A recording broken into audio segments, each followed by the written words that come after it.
நல்ல பிதாவே நன்றியோடு கூட துதிக்கிறோம். உமது குமாரனாக இயேசு கிறிஸ்துவின் நாமத்தினால் வருகிறோம்.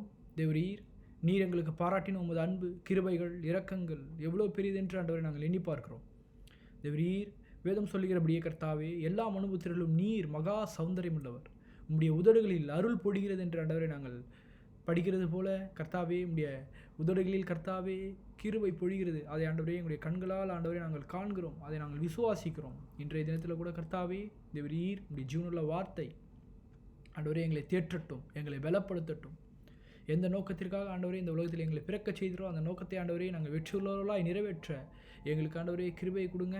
விசேஷ வண்ணமாய் தேவரீர் கேட்க போகிற ஒவ்வொரு வார்த்தைகளிலும் தேவரீர் பரிசுத்தாவினோரே நீர் எங்களை வழிநடத்துங்க. விசேஷ வண்ணமாய் தேவரீர் கேட்கிற ஒவ்வொரு ஜனங்களுடைய வாழ்க்கையிலும் தேவரீர் ஒரு பிரகாசிக்க வெளிச்சத்தை நீர் குடிப்பீர், அதை நாங்கள் விசுவாசிக்கிறோம். வேதம் சொல்லுகிறபடி உமது வெளிச்சத்தையும் உமது சத்தியத்தையும் அனுப்பியறலும் என்ற வார்த்தையின்படியே ஜனங்களுக்கு ஆண்டவரே உமது வெளிச்சத்தையும் சத்தியத்தையும் அனுப்பி தேவரீர் ஜனங்களுடைய இருளான வாழ்க்கையில் தேவரீர் ஒரு வெளிச்சத்தை கொடுங்க. தேவரீர் கஷ்டமாகவும் ஆண்டவரே சூழ்நிலை நிமித்தமும் ஆண்டவரே பாரத்தோடு இருக்கிறவர்களுக்காக நாங்கள் வருகிறோம். தேவரீர் ஒவ்வொருவருக்காகவும் தேவரீர் நீர் உடைய ரத்தத்தை சிந்திருக்கிறீர் என்கின்ற அந்த ஆண்டவரே அந்த உணர்வை ஆண்டவரே எல்லாருக்கும் கொடுங்க.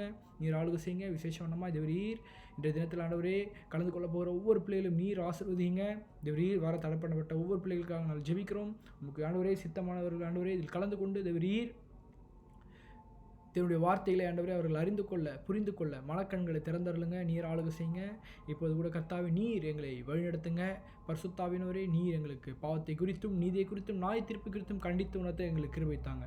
மீட்பர் இயேசு கிறிஸ்துவின் மூலம் ஜெபிக்கிறோம் நல்ல பிதாவே, ஆமீன்.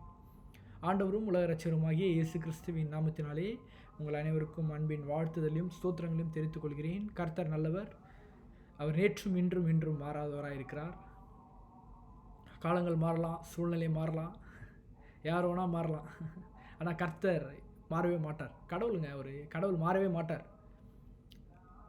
நம்ம வாழ்க்கையில் அவர் என்றைக்கும் மாறாதவர். அவர் எத்தனை பேர் விசுவாசிக்கிறீங்க? அவர் மாறவே மாட்டார். சூழ்நிலை கூட மாறுன்றாங்க பாருங்கள். சிச்சுவேஷன்லாம் மாறுது, இயற்கைகள்லாம் மாறுது, இயற்கை சீற்றங்கள்லாம் மாறுது, ஆனால் அவர் மாற மாட்டார். அவருடைய வார்த்தை அந்த மாதிரி. இன்றைக்கு கூட நாம் வெளிப்படுத்தின விசேஷத்தை நாம் வேத ஆராய்ச்சி பண்ண வந்திருக்கோம். கடந்த 45 வாரங்களாக நாம் வெளிப்படுத்தின விசேஷத்தை நாம் தியானித்து கொண்டிருக்கிறோம். பல தலைப்பின் கீழ் நம்ம பேசியிருக்கோம்.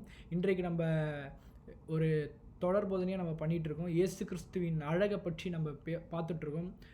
நம்ம இயேசு கிறிஸ்துடைய அழகை பற்றி நம்ம நிறைய பார்த்துட்டோம்.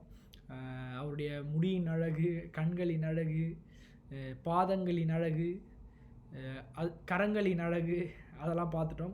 இன்றைக்கு இயேசு கிறிஸ்துடைய அவருடைய வாயின் அழகு. என்ன பிரதர் வாயின் அழகு புதுசாக இருக்கே அப்படின்னு புதுசாக இருக்கலாம் சிலருக்கு. கடவுளுடைய வாயின் அழகு பற்றி தான் நம்ம பார்க்க போகிறோம். வார்த்தையும் அவருடைய வாயின் அழகும் அதை பற்றி தான் நம்ம பார்க்க போகிறோம். யோவான் சூப்பராக எக்ஸ்ப்ளனேஷன் பண்ணுறாரு. அதெல்லாம் நம்ம பார்க்க போகிறோம். அதற்கு முன்பாக நம்ம புதுசாக ஒரு யூடியூப் சேனல் ஒன்று ஆரம்பிச்சிருக்கோம். அடோனா மினிஸ்ட்ரிஸ்ன்னு சொல்லி நம்ம ஆரம்பிச்சிருக்கோம். நம்ம யூடியூப் பக்கத்தில் நீங்கள் போனீங்கன்னா அடோனா மினிஸ்ட்ரிஸ்ன்னு நீங்கள் போட்டாலே அதில் நம்ம வாரம் என்னென்ன பேசுகிறோமோ அதெல்லாம் நம்ம அப்டேட் பண்ணிகிட்ருக்கோம். தேவையானவர்கள் நீங்கள் போயிட்டு அதை பார்த்து மற்றவர்களுக்கும் நீங்கள் பகிர்ந்து கொள்ளலாம். கர்த்தர் நல்லவர். நாம் தேவனுடைய வார்த்தைக்கு நிறைய நாம் கடந்து செல்வோம். இயேசு கிறிஸ்துவின் அழகை பற்றி பார்த்துட்ருக்கோம். வார்த்தையும் அவருடைய வாயின் அழகும், அதுதான் தலைப்பு. இன்றைய தலைப்பு வார்த்தையும் அவருடைய வாயின் அழகும். கடவுளுடைய வாயின் அழகை பற்றி தான் பார்க்க போகிறோம். என்ன பிரதர் சப்ஜெக்ட் ஒரு மாதிரியாக இருக்குது. நான் எடுக்கும்போது கூட என்னடா இது வாயை பற்றி அழகு எப்படி அதெல்லாம் யோசிச்சுட்டு இருந்தேன். இல்லை கர்த்தருங்க, ஒரு கடவுள். நம்மளே ஊரில் இருக்கிறவங்க குழந்தையாக இருக்கும்போது குழந்தைங்களுடைய கொஞ்சிட்ருப்போம். இவர் கடவுள், சர்வத்தையும் படைத்த ஆண்டவர். அவருடைய வாயின் அழகை பற்றி தான் நம்ம பார்க்க போகிறோம். கடந்த வாரத்தில் நம்ம என்ன பார்த்தேன்னு சொல்லி ஜஸ்ட் உங்களுக்கு சொல்லிடுறேன். கடந்த வாரத்தில் நம்ம இயேசு கிறிஸ்துடைய கரங்களின் அழகை பற்றி பார்த்தோமா. எப்படி பார்த்தோன்னா, கடவுளுடைய கரங்களின் அழகை கல்வாரி சிலுவையில் அவர் நமக்காக காட்டின அந்த அன்பை நினைக்கும் போதும், அது மட்டும் இல்லாமல் தூதர்களுக்கு அவர் அவருடைய கரத்தை கொடுக்காம நமக்காக கரத்தை கொடுத்து உதவினார் சொல்லி அதை நம்ம நினைக்கும் போது கடவுளுடைய கரங்களின் அழகை நம்மளால் பார்க்க முடியும்னு சொல்லி நம்ம வேதாம அடிப்படையிலேருந்து பார்த்தோம். ஸோ கடவுளுடைய கரங்களை நம்ம எல்லாரும் பார்த்துருக்கோம். எத்தனை பேர் விசுவாசிக்கிறீங்க? கடவுளுடைய கரங்களை நாம் எல்லோரும் பார்த்துருக்குறோம். இப்போ நம்ம அவருடைய வாயின் அழகை பற்றி பார்க்க போகிறோம். நாம் பார்ப்போம். இன்றைக்கி கடவுளுடைய வாயின் அழகை பற்றி பார்க்குறோம். அது மட்டும் இல்லாமல் அவருடைய வாயின் வார்த்தைகள் மூலமாக நமக்கு என்னெல்லாம் செஞ்சுருக்காரு அதெல்லாம் நம்ம பார்க்க போகிறோம். அடுத்த வாரத்தில் நம்ம அவருடைய வாயின் வார்த்தைகள் நமக்கு என்னவெல்லாம் செய்தது, என்னவெல்லாம் செய்து கொண்டிருக்கு, அதை பற்றி அடுத்த வாரம் பார்ப்போம். இந்த வாரம் கடவுளுடைய அந்த வாயின் அழகை பற்றியும் அந்த கடவுளுடைய வாயின் வார்த்தைகள் எப்படிப்பட்டது என்றும் நம்ம பார்க்க போகிறோம். வேதாம் அடிப்படையில் நாம் பார்ப்போம். வெளிப்படுத்தின விசேஷம் 1ஆம் அதிகாரம் 16ஆம் வசனத்தை நாம் படிக்கிறேன். தமது வலது கரத்திலே 7 நட்சத்திரங்களை ஏந்தி கொண்டிருந்தார். அவர் வாயிலிருந்து இருபுறமும் கருக்குள்ள பட்டயம் புறப்பட்டது. அவருடைய முகம் வல்லமையாய் பிரகாசிக்கிற சூரியனை போல் இருந்தது. யோசிச்சு பாருங்க. வெளிப்படுத்தின விசேஷம் 1ஆம் அதிகாரம் 16ஆம் வசனத்தில் யோவான் விவரிக்கிறார் பாருங்க. பரலோகத்தில் இயேசு கிறிஸ்துவை பார்க்குறாரு. அவரை பார்த்தோன்னே யோவான் என்ன சொல்கிறார் பாருங்க. அவரை பார்த்தது ஒன்று ஒன்றா அவர் எக்ஸ்ப்ளனேஷன் பண்ணிகிட்டே வராரு. அவரை பார்த்து ஒரு உதாரணம் கொடுத்துட்டே வராரு. அதே போல் என்ன பண்ணுறாரு, அவருடைய முகத்தில் இருக்கிற அந்த வாயை பார்த்தோன்னே என்ன சொல்கிறாராமா, அவர் வாயிலிருந்து இருபுறமும் கருக்குள்ள பட்டயம் புறப்பட்டது அப்படின்றாரு. கொஞ்சம் டிஃப்ரெண்ட்டாக இருக்குல்ல இந்த வார்த்தை.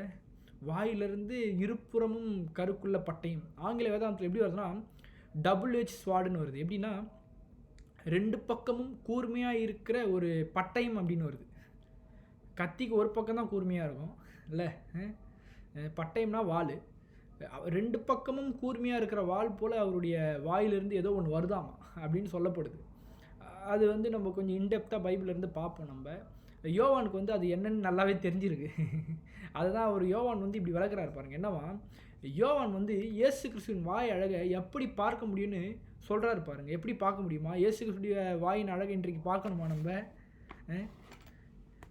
அதுக்கு யோவான் ஒரு பெஸ்ட் எக்ஸாம்பிள் தரார். என்னவா, அவருடைய வாயிலிருந்து இருபுறமும் கருக்குள்ள பட்டயம் இருக்கிறது என்று இந்த வசனம் அவருடைய வாயிலிருந்து புறப்படும் வார்த்தைகளை தான் சொல்லுது அப்படின்னு வேதாகம் சொல்லுது. நீங்கள் யோசிக்கலாம், என்ன பிரதர் இந்த வசனம் எப்படி அவருடைய வாயிலிருந்து புறப்படும் வார்த்தைகளை பற்றி தான் இந்த வசனம் சொல்லுதுன்னு நீங்கள் எப்படி சொல்லலாம்னா, கருக்குள்ள பட்டயம் என்பது வேதாகமத்தில் மிக தெளிவாக சொல்லப்பட்டிருக்கு. என்னவா, அவருடைய வார்த்தைன்னு சொல்லப்படுது. வாயிலிருந்து தானங்க வார்த்தை வரும், உண்மை தானேங்க? வாயிலிருந்து தான் வார்த்தை பிறப்பிக்கும். நான் பேசுகிறதே எதுலேருந்து பேசுகிறோம்? வாயிலிருந்து தான் அந்த வார்த்தை வருகிறது. அப்போது யோவானுக்கு நல்லா தெரியுது, கடவுளுடைய அழகை நம்ம பார்க்கணுன்னா அவர் வாயிலிருந்து புறப்படுகிற அந்த வார்த்தையை கவனிச்சா கேட்டாலே அவருடைய வாயின் அந்த அழகை பார்த்துடலாம் அப்படின்னு யோவான் நல்லா தெரிஞ்சு வச்சுருக்காருங்க. அதை தான் யோவான் உடனே பரலோகத்தில் யோவான் தேவனை அந்த தரிசனம் கண்டதும் என்ன பண்ணுறாரு யோவான், அவருடைய வாயின் அழகை இப்படி தான் பார்க்கணும், வேறு வழியே கிடையாது அப்படின்றார். என்ன, அவர் வாயிலிருந்து இருபுறமும் கருக்குள்ள பட்டயம் புறப்பட்டது அப்படின்றாரு. என்ன எதை காட்டுன்னா, அவருடைய வார்த்தையை பாரு, அவர் சொல்கிற வார்த்தையை கேளு, அவருடைய சொல்கிற வார்த்தையை கவனி, அதை பாரு, அதை பார்த்தாலே போதும், என்னவா அவருடைய வாயின் அந்த அழகை பார்த்துடலாம்ப்பா அப்படின்றார்.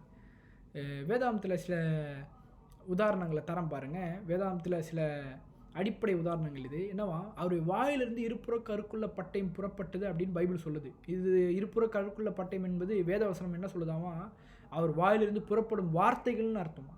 இந்த இருபுறமும் கருக்குள்ள பட்டயம் என்பது என்ன, வார்த்தைகள் என்று சொல்லப்படுது வேதாகமத்தில். ஒரு சில ஆதாரங்களை பார்க்கலாம் பாருங்கள். எபிரேயர் 4:12 படிச்சிங்கன்னா பைபிள் இப்படியா சொல்லப்படுது. எபிரேயர் 4ஆம் அதிகாரம் 12ஆம் வசனத்தில் தேவனுடைய வார்த்தையானது, தமிழ் வருதுங்களா ஸ்டார்டிங்கில், தேவனுடைய வார்த்தையானது ஜீவனும் வல்லமை உள்ளதாயும் இருபுறமும் கருக்குள்ள எந்த பட்டயத்திலும் கருக்கானதையும் அப்படின்னு வருது. என்னவா, கடவுளுடைய வார்த்தைன்றது என்னவா, ஜீவன் இருக்காமா, வல்லமையாக இருக்காமா அந்த வார்த்தை. அது மட்டும் இல்லாமல் அந்த வார்த்தை எப்படி இருக்காமா, இருபுறமும் கருக்குள்ள எந்த பட்டயத்திலும் கருக்கானதையும் இருக்குது. அப்போது யோவானுக்கு நல்லா தெரியுது, என்ன அவருடைய வாயின் அழகை நம்ம பார்க்கணுன்னா அவருடைய வார்த்தையை பாருங்கள் போதும், வார்த்தையை கவனித்தாலே போதும், வார்த்தையை பார்த்தாலே போதும், அவருடைய வாயில் இருக்கிற அந்த அழகை பார்த்துடலாம், அவருடைய வாயின் அழகையே பார்த்துடலாம் அப்படின்றார். அப்போ பாருங்கள், அதனால தான் யோவான் உடனே யோவானுக்கு ஞாபகம் வருது என்ன, ஏன்னா யோவான் தெரிஞ்சிருக்கு. ஏன்னா அவருடைய வாயிலிருந்து புறப்படுகிற அந்த வார்த்தைகள் வந்து ரொம்ப ஜீவனாக இருக்குது, ஜீவன் உள்ளதாக இருக்குது. ஏன்னா அவர்லேருந்தே அந்த அவருக்குள்ளேருந்தே வருது அது. அப்போ ரொம்ப முக்கியம். கடவுளுக்குள்ளேருந்தே வர வார்த்தைலாம் ரொம்ப முக்கியங்க. கடவுள் பேசுகிறாரு, அந்த வார்த்தை எவ்வளோ முக்கியம்னு யோவானுக்கு நல்லா தெரிஞ்சிருக்கு. நான் காட்டுறேன் பாருங்கள் பின்னாடி வரும்போது. இன்னொரு உதாரணம் கூட காட்டுறேன். இந்த இருபுறமும் கருக்குள்ள பட்டயம் என்பது வார்த்தை தான் சொல்லி இன்னொரு உதாரணம் கூட காட்டுறேன். எபேசியர் 6:17 பாருங்கள். எபேசியர் 6ஆம் அதிகாரம் 17ஆம் வசனத்தில், இரட்சண்யம் என்னும் தலைச்சீராவையும் தேவ வசனமாகிய ஆவியின் பட்டயத்தையும் எடுத்துக்கொள்ளுங்கள். தமிழில் தேவ வசனம் வருது, ஆங்கிலத்தில் வேர்டுன்னே வருது. என்னவா வேர்ட்? கடவுளுடைய வார்த்தைன்றது என்னவா? ஆவியின் பட்டயம் போல அப்படின்னு வருது. நம்ம பார்த்தோம், இருபுறமும் கருக்குள்ள பட்டயம், ஆவியின் பட்டயம்னா என்ன? தேவனுடைய வார்த்தையை தான் சொல்லுது. அப்போ கடவுளுடைய வார்த்தையை தான் என்ன சொல்லுது? பட்டயம், கருக்குள்ள பட்டயம், இருபுறமும் கருக்குள்ள பட்டயம் என்று வேதமும் தெளிவாக காட்டுது. இதை வந்து யோவானுக்கு நல்லா தெரியும். தெரிஞ்சதுனால தான் யோவான் என்ன பண்ணுறாரு, அவருடைய வாயின் அழகை நம்ம பார்க்க, அவருடைய வார்த்தையை பார்க்கணுன்னு யோவானுக்கு நல்லாவே தெரிஞ்சு வச்சிருக்காரு. அதனால தான் யோவான் என்ன பண்ணுறாரு, பரலோகத்தில் இயேசு கிறிஸ்துவின் வாயின் அழகை பார்த்ததும் உடனே அவர் என்ன சொல்கிறாரு, இந்த வாயிலிருந்து தான் ஜீவனுள்ள வார்த்தைகளும் என்னை வாழ வைத்த வார்த்தைகளும் வந்ததுன்னு யோவான் நல்லா அறிஞ்சு வச்சுருந்தார். காட்டுற பாருங்க, யோவானில் பாருங்கள். யோவான் 6ஆம் அதிகாரம் 63ஆம் வசனத்தில் பாருங்கள், எப்படி போட்டிருக்கு பாருங்கள். ஆவியோ உயிர்ப்பிக்கிறது, மாம்சமானது ஒன்றுக்கும் உதவாது. நான் உங்களுக்கு சொல்லுகிற வசனங்கள் ஆவியும் ஜீவனுமாக இருக்கிறது. நான் சொல்கிற இந்த வார்த்தை உங்களுக்கு எப்படி இருக்காமா? ஆவியும் ஜீவனுமாக இருக்குது அப்படின்றாரு. யோவானுக்கு நல்லா தெரிஞ்சிருக்குங்க. கடவுள் வாயிலிருந்து வர அந்த வார்த்தை என்னை வாழ வச்சிருக்கு, எனக்கு ஜீவனை கொடுத்துருக்கு அப்படின்னு சொல்லப்படுது. அப்போது நல்லா ஒரு காரியம் அறிஞ்சுக்கணும். என்ன? கடவுளின் வாயிலிருந்து புறப்படுகிற அந்த வார்த்தையை நீங்கள் கவனித்தால், கேட்டால் என்னவா? கடவுளுடைய வாயின் அழகையே பார்த்துடலாம். எத்தனை பேர் விசுவாசிக்கிறீங்க? இன்றைக்கு நாம் கடவுளினுடைய வாயின் அழகை பார்த்துட்ருக்கோம்னு நினைக்கிறேன். எப்பேற்பட்ட வெளிப்பாடு பாருங்கள் யோவானுக்கு. அவருடைய வாயை பார்த்ததும் வேறு ஏதாச்சும் உதாரணப்படுத்தியிருக்கலாம் யோவான். ஆனால் யோவானுக்கு நல்லா தெரியுது, இல்லை அவர் வாயிலிருந்து என்னவா? இருபுறமும் கருக்குள்ள பட்டயம் புறப்பட்டதுன்னா யோவான் இதை காட்டுறாரு. அப்பா, அவருடைய வாயின் அழகு எப்படி இருக்குது தெரியுமாப்பா? அவருடைய வாயின் அழகு, நீ அவருடைய வார்த்தையை பாரு. அந்த வார்த்தை என்னெல்லாம் செஞ்சுருக்குது, அவர் சொன்ன வார்த்தைகள்லாம் என்னென்னலாம் செஞ்சுருக்கு, அதை பாரு. அதை பார்த்தாலே போதும், நீ அவருடைய வாயின் அழகை நீ பார்த்துடலாம் அப்படின்னு சொல்கிறார் யோவான். எத்தனை பேர் விசுவாசிக்கிறீங்க? இன்றைக்கு நாமும் கூட அவருடைய இயேசு கிறிஸ்துவின் அந்த வாயின் அழகை பார்த்து ரசிச்சிட்ருக்கோம். எப்படி? அவருடைய வார்த்தை, அந்த வார்த்தை எதுலேருந்துங்க வருது? வாயிலிருந்து தான் வருது. உண்மைதானங்க?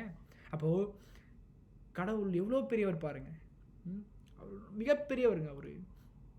அதனால தான் யோவான் என்ன பண்ணுறாரு, அவர் வாயின் அழகை பார்க்க, அவருடைய வாயிலிருந்து புறப்பட்ட வார்த்தைகளை கவனித்தாலே போதும், கேட்டாலே போதும், கடவுளுடைய இயேசு கிறிஸ்துவனுடைய வாயின் அழகை காணலாம் அப்படின்னு சொல்கிறார். ஓகே, நம்ம இன்னும் கொஞ்சம் டீப்பாக போவோம். நம்ம இன்னும் என்ன பார்க்கலான்னா, கடவுளுடைய வாயின் வார்த்தை எப்படிப்பட்டதுன்னு பார்க்க போகிறோம். ஏன்னா மேஜராக யோவான் என்ன சொல்கிறாருங்க, வாயிலிருந்து இருபுறமும் கருக்குள்ள பட்டயம் புறப்பட்டதுன்னா என்ன காட்டுறாரு யோவான்? வார்த்தையை பாரு, கடவுள் வாயிலிருந்து வர அந்த வார்த்தை எப்படிப்பட்டதுன்னு பாருப்பா அப்படின்னு மெயினாக நம்மளை ஃபோக்கஸ் பண்ண சொல்கிறாரு. அங்கே ஃபோக்கஸ் பண்ண சொல்கிறாரு. அங்கே ஃபோக்கஸ் பண்ணுப்பா, அங்கே ஃபோக்கஸ் பண்ணால் கடவுளுடைய வாயின் அழகை நீ ஃபோக்கஸ் பண்ணிடலாம்ப்பா அப்படின்றாரு. அப்போ பாருங்கள், அவருடைய வாயிலிருந்து வந்த வார்த்தைகள் வந்து நம்மளுக்கு என்னெல்லாம் செஞ்சுருக்கு, என்னெல்லாம் செஞ்சு கொண்டிருக்கு, என்னெல்லாம் செஞ்சுது, அதெல்லாம் வந்து நம்ம அடுத்த இதில் பார்ப்போம். இன்றைக்கி வந்து என்ன பார்ப்போம்னா, இன்றைக்கி வந்து கடவுளுடைய வாயின் வார்த்தை எப்படிப்பட்டது அதை தான் பார்க்க போகிறோம். ரொம்ப பிரயோஜனமான சத்தியமாக இருக்கும் நமக்கு இன்றைய காலகட்டங்களில். கடவுளுடைய வாயின் வார்த்தைகள் எப்படிப்பட்டது? இப்போ நான் பேசுகிறேன், என் வாயின் வார்த்தை எப்படி இருக்கும்? ஏடாகூடமாக இருக்கும். சம்டைம்ஸ் ஏடாகூடமாக இருக்காது. ஏன்னா மனுஷன் சம்டைம்ஸ் நல்லா பேசுவோம், சம்டைம்ஸ் கேவலமாக பேசுவோம், சம்டைம்ஸ் ஜீவனுக்கு ஏதுவாக பேசுவோம், சம்டைம்ஸ் மரணத்துக்கு ஏதுவாக பேசுவோம். நம்மலாம் மனுஷர்களுடைய வாயின் வார்த்தைகள் அப்படி தான் இருக்கும். அப்படிப்பட்டது தான் மனுஷனுடைய வாயின் வார்த்தைகள். ஆனால் கடவுளின் வாயின் வார்த்தைகள் எப்படிப்பட்டதுன்னு தெரிஞ்சுக்கிட்டிங்கன்னு வச்சுங்களேன், இன்றைக்கு நாம் வெற்றி உள்ளவர்களாக வாழ முடியும். ஏன்னா அவர் வாயிலிருந்து வர வார்த்தைகள் எப்படிப்பட்டதுன்னு அறிஞ்சு வச்சுக்கிட்டாலே போதும், கடவுளுடைய வாயின் அழகையே பார்த்துடலாம். அதுதான் காட்டுறாரு. எப்பேற்பட்ட ஒரு ரெவல்யூஷன் பெற்ற மனிதர் பாருங்கள் யோவானுக்கு எப்பேற்பட்ட ரெவல்யூஷன் தேவன் கொடுத்துருக்காரு பாருங்கள். போன வாரம் என்னென்னா கரங்களை பற்றி பார்த்தோம். அவருடைய கரங்கள் ஏந்தி கொண்டிருக்க அந்த ஒரு வார்த்தையில் வைக்கிறார் யோவான். அவருடைய அன்பை பார்த்தாலே போதும், கடவுளுடைய கரங்களை பார்த்துடலாம் அப்படின்னு யோவான் காட்டுறாரு. இங்கே என்னன்னா, வார்த்தையை பாரு, கடவுளுடைய வார்த்தையை பாருப்பா, நீ வார்த்தையை பார்த்தாலே போதும், கடவுளுடைய வாயின் அழகை நீ பார்த்துடலாம் அப்படின்றாரு. ஓகே, நம்ம பார்ப்போம் கொஞ்சம் கடவுளுடைய வார்த்தை எப்படிப்பட்டது. இப்போ தான் கொஞ்சம் சப்ஜெக்டுக்குள்ளே போவோம். கடவுளுடைய வாயின் வார்த்தை எப்படிப்பட்டது. கடவுளுடைய வாயின் வார்த்தை எப்படிப்பட்டதுன்னா, ஒரு 3 உதாரணங்கள் பைபிளில் சொல்லப்பட்டிருக்கு. நிறைய உதாரணங்கள் இருக்குது, ஆனால் மேஜரான ஒரு 3 உதாரணத்தை நான் எடுத்திருக்கேன் உங்களுக்கு. கடவுளின் வாயின் வார்த்தை எப்படிப்பட்டதுன்னா, முதல் உதாரணம், முதல் காரியம், அவருடைய வாயின் வார்த்தை எப்படிப்பட்டதுன்னா, பைபிள் சொல்லுது பாருங்கள், கடவுளுடைய வாயின் வார்த்தைகள் சிருஷ்டிக்கும் அல்லது உருவாக்கும் தன்மையுடையதாமா. கடவுளுடைய வாயின் வார்த்தைகள் என்னவா, சிருஷ்டிக்கும் அல்லது உருவாக்கும் தன்மையுடையதான் என்னது கடவுளுடைய வார்த்தை என்று சொல்லப்படுகிறது வேதாகமத்தில். எங்கே பிரதர் சொல்லுதுன்னா, பைபிளில் பாருங்கள், ஆதியாகமம் 1ஆம் அதிகாரம் 3ஆம் வசனத்தில், தேவன் வெளிச்சம் உண்டாக கடவுது என்றார், வெளிச்சம் உண்டாயிற்று. என்றார்னு சொன்னார் பார்த்தீங்களா. என்றார்னா என்னது, சொன்னார்னா என்னத்தை சொன்னார், வார்த்தையை சொன்னார். வெளிச்சம் உண்டாக கடவுது என்று வார்த்தையை சொன்னார், உடனே வெளிச்சம் உண்டாயிற்று. யோசிச்சு பாருங்களேன், ஒன்றுமே இல்லை, பூமி வானங்களை பூமி தேவன் சிருஷ்டித்தார்னா என்னது, பூமி உருவாக கடவுது என்றார், பூமி உருவாயிற்று. யோசிச்சு பாருங்கள், கொஞ்சம் டிஃப்ரெண்ட்டாக இருக்குல்ல. நம்ம ஏதாச்சும் வாயில் சொன்னால் உடனே வந்துடுமா, வரவே வராது. யோசிச்சு பாருங்கள், இப்படி சொன்னால் நல்லா உங்களுக்கு புரியும். எப்படின்னா, எனக்கு வந்து இந்த பொருள் தேவை அப்படின்னு சொன்னால் உடனே வந்துடுமா அந்த பொருள், வராது. நம்முடைய வார்த்தை அந்த மாதிரி. வார்த்தையில் என்ன இல்லை, நம்ம வார்த்தையில் ஜீவன் கிடையாது, ஒன்றுமே கிடையாது. ஆனால் அவருடைய வார்த்தை பெரியதுங்க. அவருடைய வாயின் வார்த்தைகள் சிருஷ்டிக்கும் அல்லது உருவாக்கும் தன்மை உடையதான் அவருடைய வார்த்தை. கடவுளுடைய வார்த்தைங்க அது. கடவுளுடைய வார்த்தை பாருங்கள் என்ன சொல்லுது பாருங்கள், வெளிச்சம் உண்டாக கடவுது என்றார். இப்படி சொன்னால், நம்ம லாங்குவேஜில் சொன்னால் இப்படி நல்லா புரியும். கடவுள் வார்த்தையை சொன்னாராமா, என்ன வார்த்தை, வெளிச்சம் வரட்டும் அப்படின்னாராமா, வெளிச்சம் வந்துருச்சாமா. இது என்னடா இது, மேஜிக் மாதிரி இருக்குல்ல. மேஜிக்லாம் ஒன்றும் இல்லைங்க. தேவன் சர்வத்தையும் சிருஷ்டித்த ஆண்டவர், அவரால் உருவாக்க முடியுங்க. வார்த்தையை வைத்து தான் உருவாக்கினார் என்ற வசனம் சொல்லுது பாருங்கள். உங்களையும் என்னையும் வார்த்தையை வச்சு தான் உருவாக்கினார். இன்னும் சொல்ல போனால் சங்கீதம் 33:6 பாருங்கள், இப்படியா சொல்லப்படுகிறது, கர்த்தருடைய வார்த்தையினால் வானங்களும் அவருடைய வாயின் சுவாசத்தினால் அவைகளின் சர்வசேனையும் உண்டாக்கப்பட்டது. அப்பா, என்ன மாதிரி வார்த்தை பாருங்கள். சங்கீதக்காரனுக்கு மிகப்பெரிய ஒரு வெளிப்பாடு இது.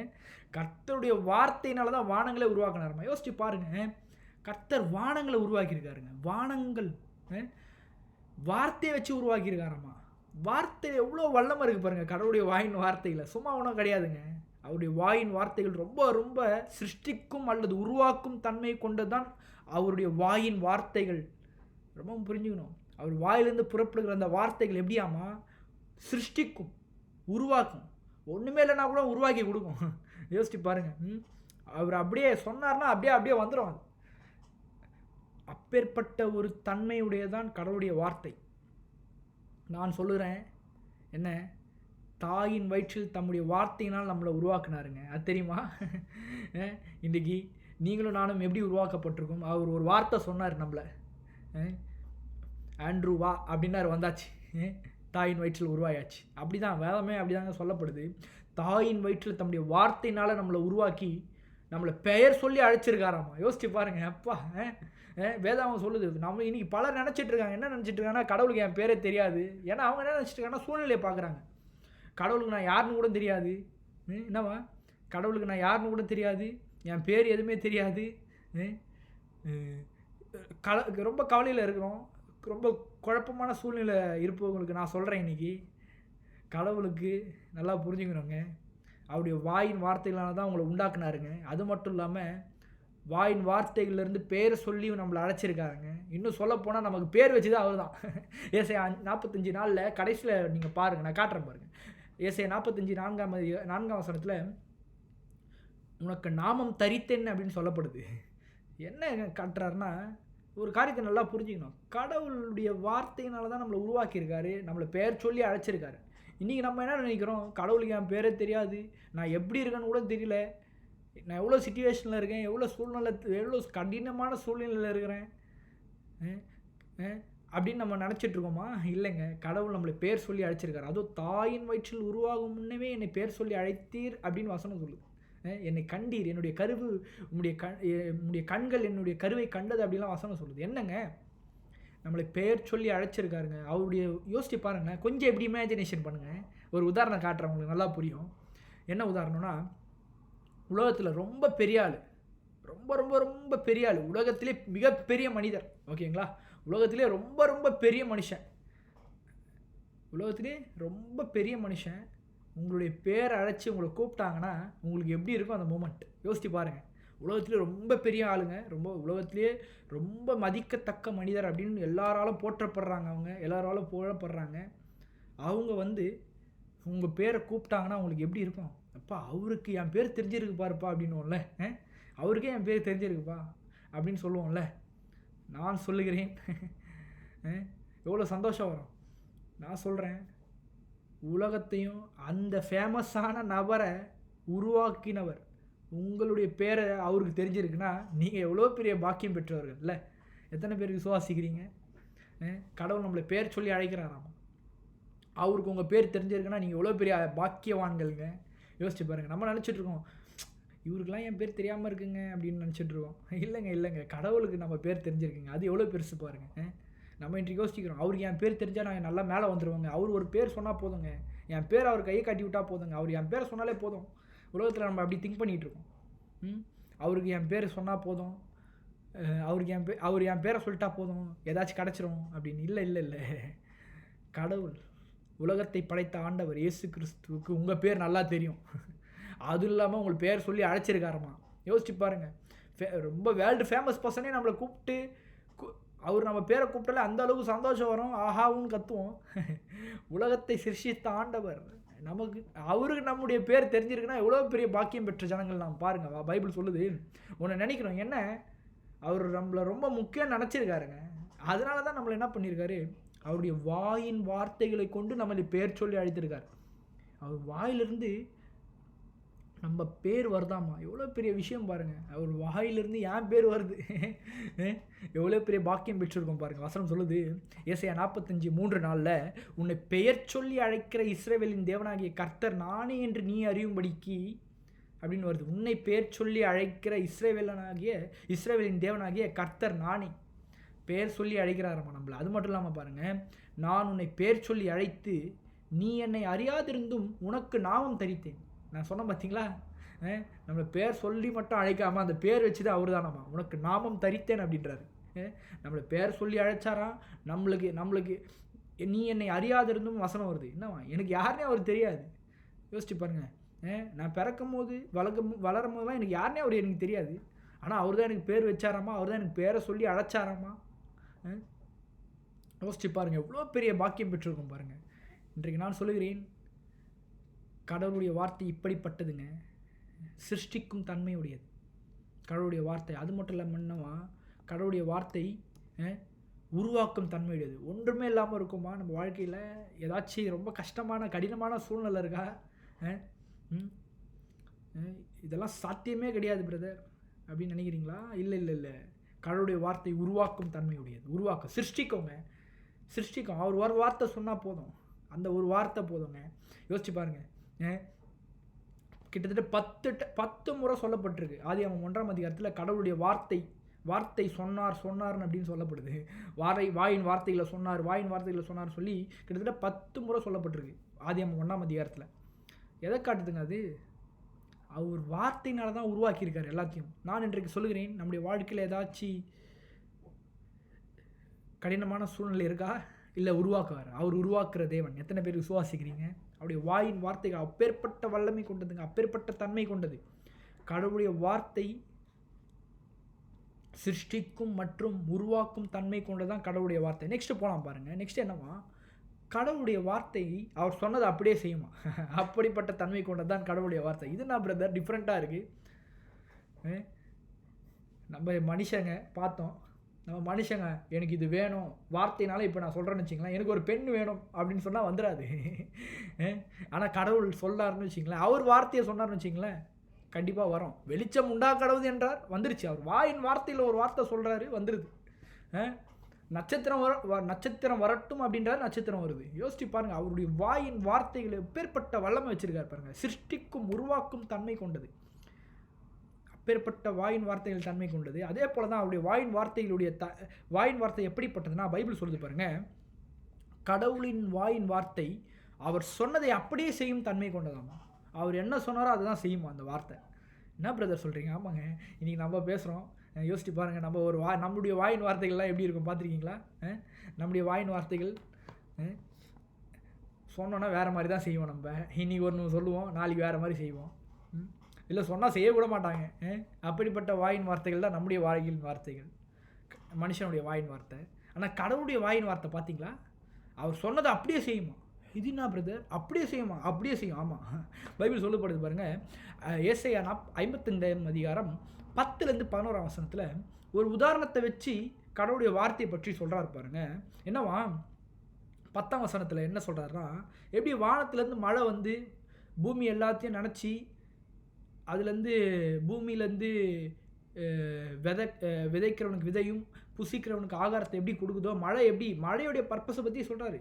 எப்படி மழை எப்படி வந்து பூமியில் எல்லாத்தையும் நினச்சி அது மழையுடைய பர்பஸை ஃபில் பண்ணுதோ, அதே போல் வசனம் சொல்லுது பாருங்கள். ஏசாயா 55 அதிகாரம் 10 வசனம் 11 வசனத்தை படிக்கிறேன் பாருங்கள்.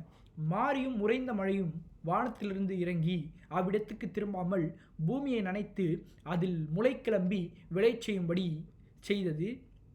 விதைக்கிறவனுக்கு விதையையும் புசிக்கிறவனுக்கு ஆகாரத்தையும் கொடுக்கறது எப்படியோ அப்படியே, எல்லாம் சொல்லுங்கள், அப்படியே வாயின் வார்த்தையிலிருந்து, வசனம் தெளிவாக போடுது பாருங்க, என் வாயிலிருந்து. கடவுள் உரிமை பாராட்டி சொல்கிறார், எப்பா என் வாயிலிருந்து புறப்படும் வார்த்தை, தமிழில் வசனம் போடப்பட்டிருக்கு, வசனமும் வார்த்தையும் ஒன்று தான், நல்லா புரிஞ்சுக்கணும். அப்போது இப்படி படித்தா நல்லா புரியும். அப்படியே என் வாயிலிருந்து புறப்படும் வார்த்தை இருக்கும்பா, எப்படி இருக்குமா, அது வெறுமையாக என்கிட்ட திரும்பாது.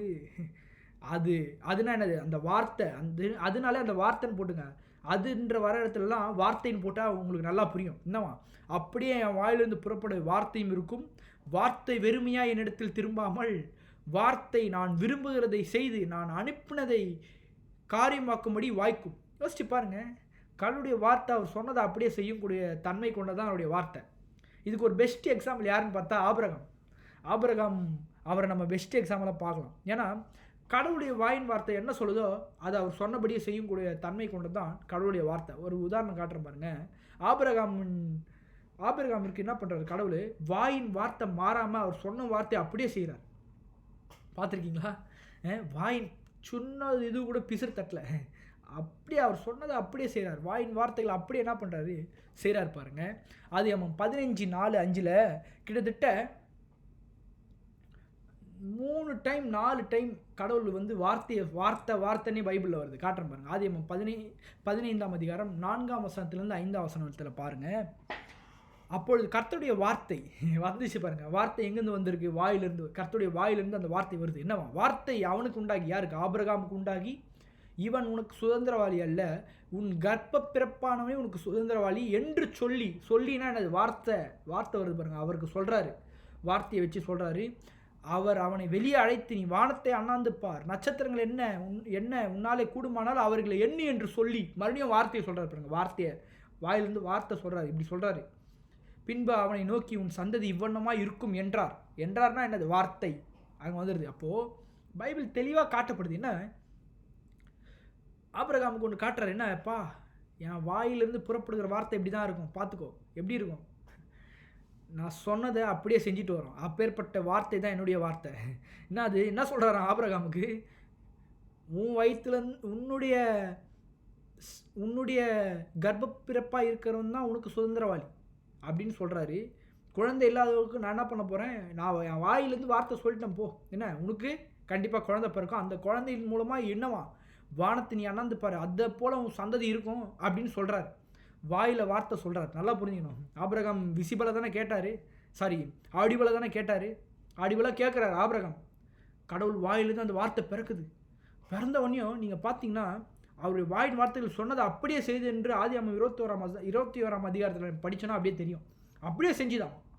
யோசிச்சு பாருங்கள், எப்படிங்க அது சொல்லிட்டாரு, அப்படியே அப்படியே நடக்கும். ஏன்னா அவர் சொன்னதை அப்படியே செய்யும். அந்த வார்த்தை அப்படிப்பட்ட வல்லமை கொண்டது. அவருடைய வாயிலிருந்து புறப்படுகிற வார்த்தைகள் அப்படிப்பட்ட தன்மை கொண்டதுங்க.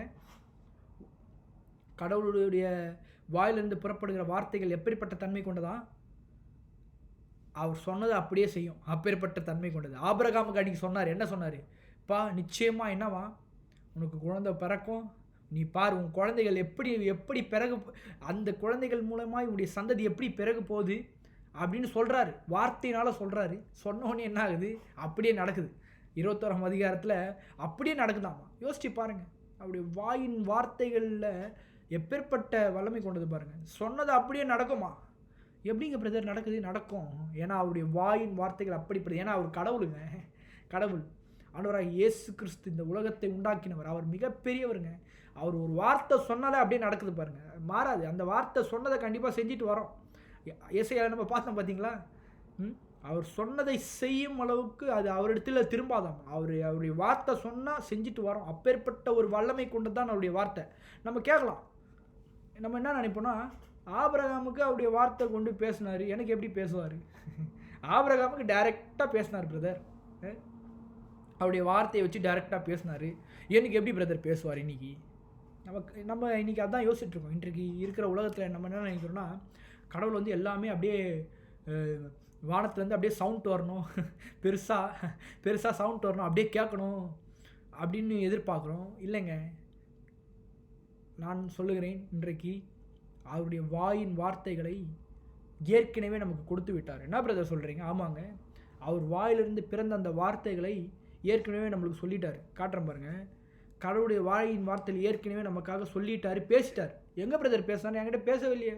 எங்கே பேசினார்னா, அந்த சூழ்நிலைக்கேற்ப அவர் சொன்ன வார்த்தைகளை பார்த்து, எனக்காக தான் அவருடைய வாயின் வார்த்தைகள் சொல்லப்பட்டிருக்கு என்று நீங்கள் விசுவாசித்தா போதும், நிச்சயம் அவர் சொன்ன வார்த்தைகளை அப்படியே செய்வார். என்ன பிரதர், ஒன்றுமே புரியல பிரதர். சொல்கிறேன் பாருங்கள். கடவுள் ஏற்கனவே நமக்காக என்ன பண்ணாருங்க? பேசிட்டாராமா. அவருடைய வாயின் வார்த்தைகள் பேசிட்டாங்க. எங்கே பிரதர் பேசினார்? எங்கே பேசியிருக்காருன்னா, அவருடைய ஜீவன் உள்ள இந்த பரிசுத்த வேதாகமத்தில் ஃபுல் அண்ட் ஃபுல் என்ன பண்ணியிருக்காராம்? கடவுளுடைய வார்த்தைகள்னால் அவர் பேசப்பட்டிருக்கார். அவரின் வாயின் வார்த்தைகள் என்ன பண்ணியிருக்காங்களாம்? எழுதி வச்சுருக்காங்க. என்ன பிரதர் சொல்கிறீங்க? இதெல்லாம் கடவுளுடைய வார்த்தை? ஆமாங்க, இது எல்லாம் கடவுளுடைய வார்த்தைகள். இதில் கடவுள் பேசியிருக்காருங்க. வானத்தையும் பூமி உண்டாக்கின கடவுள் நமக்காக பேசியிருக்கார்.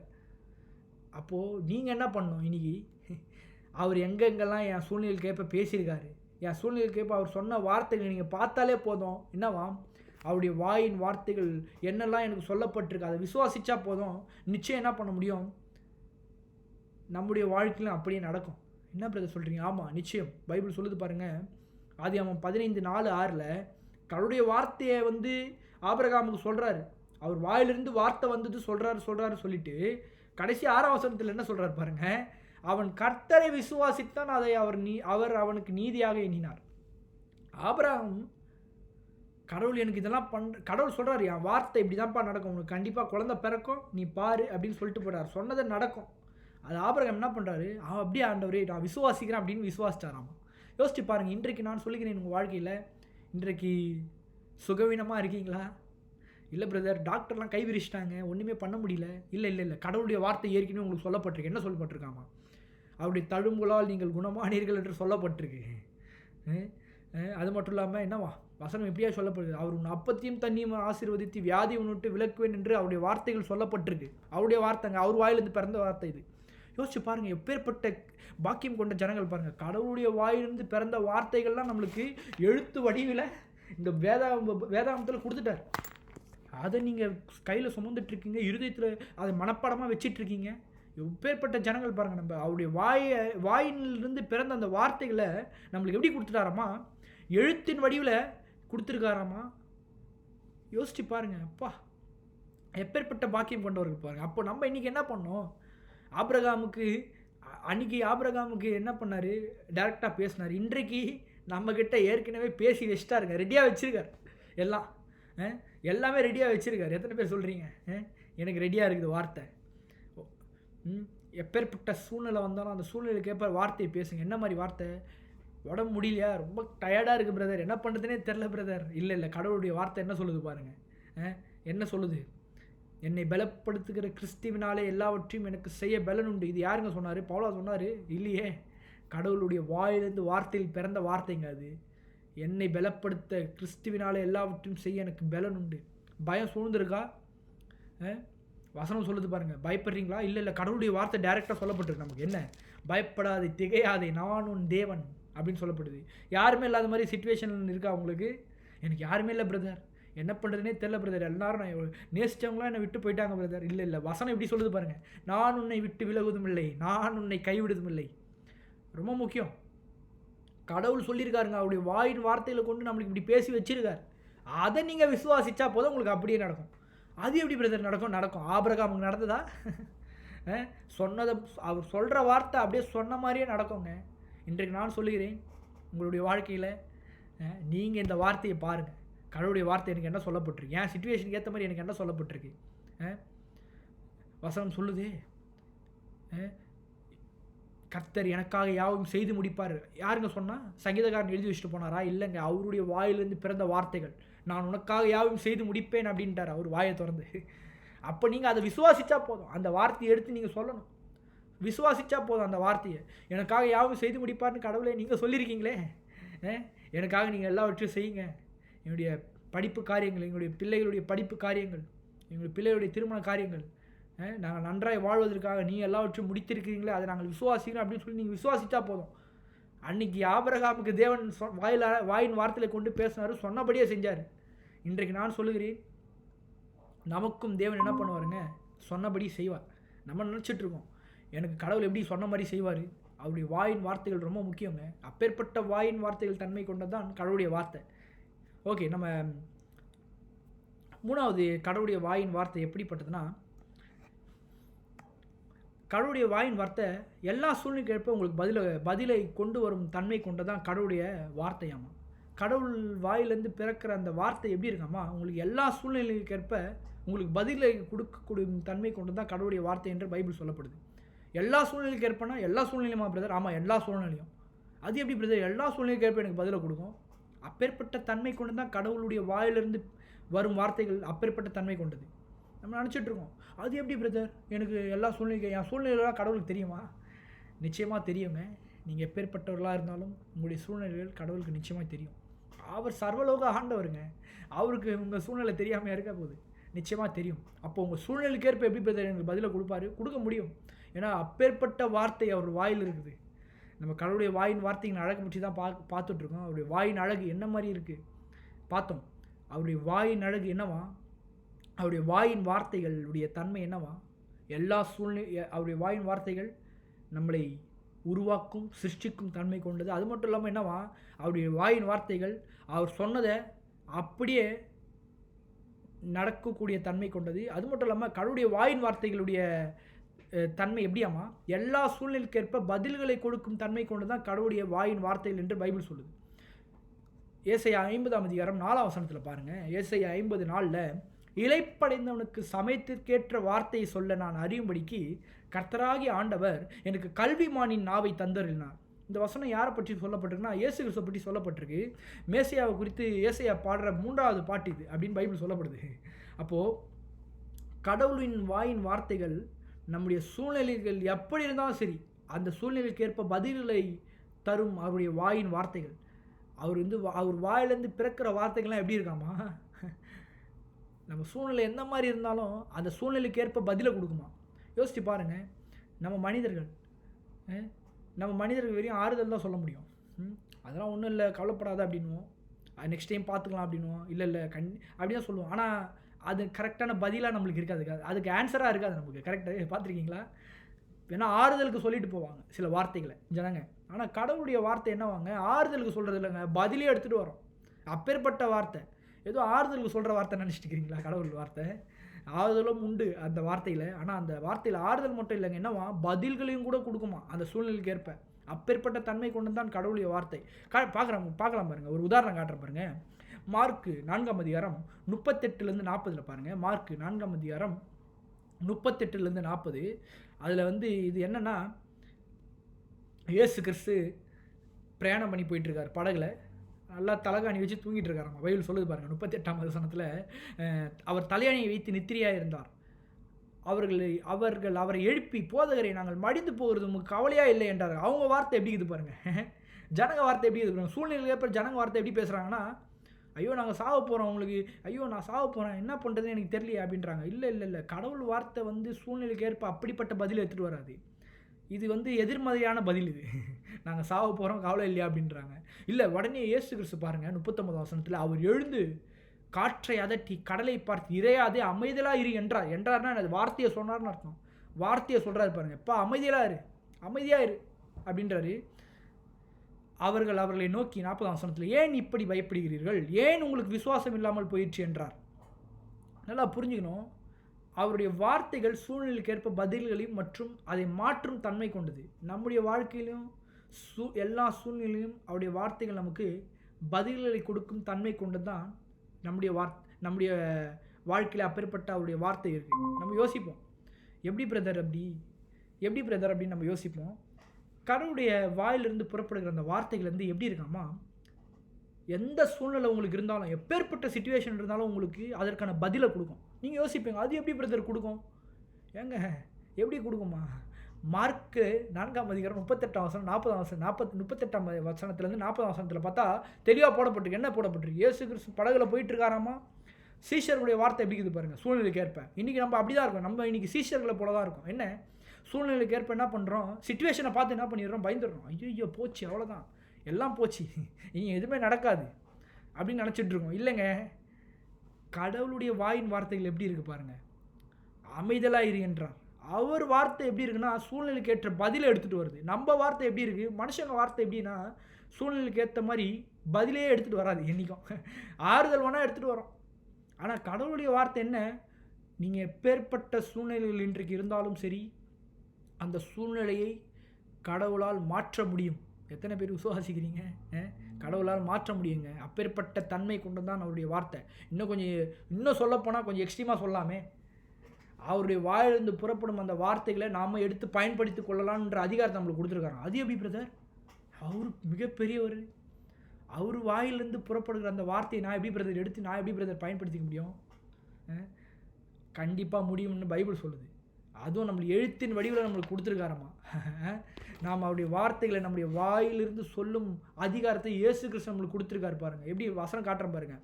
சங்கீதம் 8ஆம் அதிகாரம் 2ஆம் வசனத்தில் பாருங்கள்.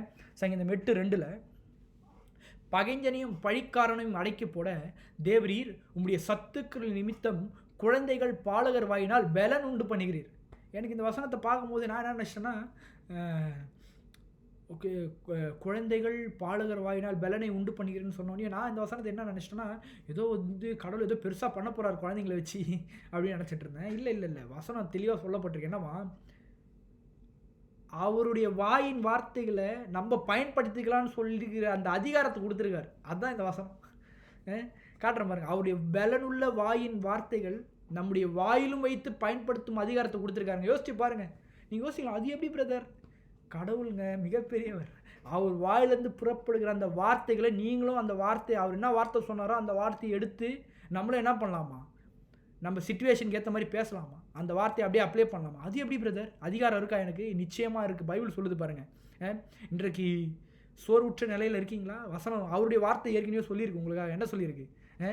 பயப்படாதே, திகையாதே, நான் உன் தேவன், உன்னை மீட்டு கொண்டேன். அவர் வார்த்தை, அவர் சொன்ன வார்த்தை தாங்க, நம்மளை சொன்னோம். அந்த வார்த்தையை சொல்லுங்கள், நிச்சயமாக என்ன பண்ணுமா, அப்படியே நடக்கும். ஏன்னா நம்ம பார்த்தோம் ஏசாயா 55ஆம் அதிகாரத்தில் என்ன சொன்னோமா, கடவுளுடைய வார்த்தை அவர் சொன்னதுச்சுன்னா அப்படியே அவர் சொன்னதை செஞ்சுட்டு வருமா. அவருடைய வார்த்தை, அவர் வாயிலிருந்து வருகிற வார்த்தை அப்படிப்பட்ட வார்த்தை. இன்றைக்கு நான் சொல்லுகிறேன், ஏசாயா 59:21 கடவுள் நம்மளுக்கு கொடுத்துருக்காருங்க. உன் மேல் இருக்கிற என் ஆவியையும் நான் உன் வாயில் அருளிய என் வார்த்தைகளையும். ஏசாயா 59:21 பைபிள் இப்படியா சொல்லப்படுது. என்னவா, இப்போ உன் மேலே ஆவி இருக்குது. எத்தனை பேருக்கு கடவுளுடைய ஆவி உங்களுக்கு இருக்குது? அருளிய என் வார்த்தைகளும். கடவுள் நம்மளுக்கு அவருடைய வார்த்தைகளை நமக்குள்ளே வச்சுருக்காரு. இது முதல் என்றென்றைக்கும் உன் வாயிலிருந்தும் உன் சந்ததியின் வாயிலிருந்தும் உன் சந்ததியினுடைய சந்ததியின் வாயிலிருந்தும் நீங்குவதில்லை என்று கர்த்தர் சொல்கிறார். இது எனக்கும் அவர்களோடு இருக்கிற என் உடன்படிக்கை என்று கர்த்தர் சொல்கிறார். யோசிச்சு பாருங்க. அப்போது அவருடைய வாயின் வார்த்தைகளையே நமக்காக கொடுத்துருக்காரு. நம்முடைய ஆண்டவராகிய இயேசு கிறிஸ்து எவ்வளோ உண்மையுள்ள மற்றும் இரக்கமுள்ள தேவன் பாருங்கள். அவருடைய வாயின் அழகை பார்க்க அவருடைய வாயிலிருந்து புறப்பட்ட வார்த்தைகளை கவனிச்சாலே போதுங்க, கேட்டாலே போதும். என்ன பண்ணலாம், கடவுளுடைய வாயின் அழகை பார்க்க முடியும். இன்றைக்கு நான் சொல்கிறேன், உங்களுக்கு சோர்வுற்று இருக்கீங்களா? நெக்ஸ்ட்டு என்ன பண்ணுறதுன்னு தெரியாமல் இருக்குமா? என் லைஃப் எப்படி மூவ் பண்ண போகிறேன்னே தெரில பிரதர். சிச்சுவேஷன் பேடாக இருக்குது, நாளைக்கு என்ன பண்ண போகிறேன்னே தெரியல. இல்லை இல்லை இல்லை, அதெல்லாம் வேறு வார்த்தை, அது பிசாசின் வார்த்தைகள். பிசாசு அப்படி தான் பேசுவான், பார்த்துருக்கீங்களா?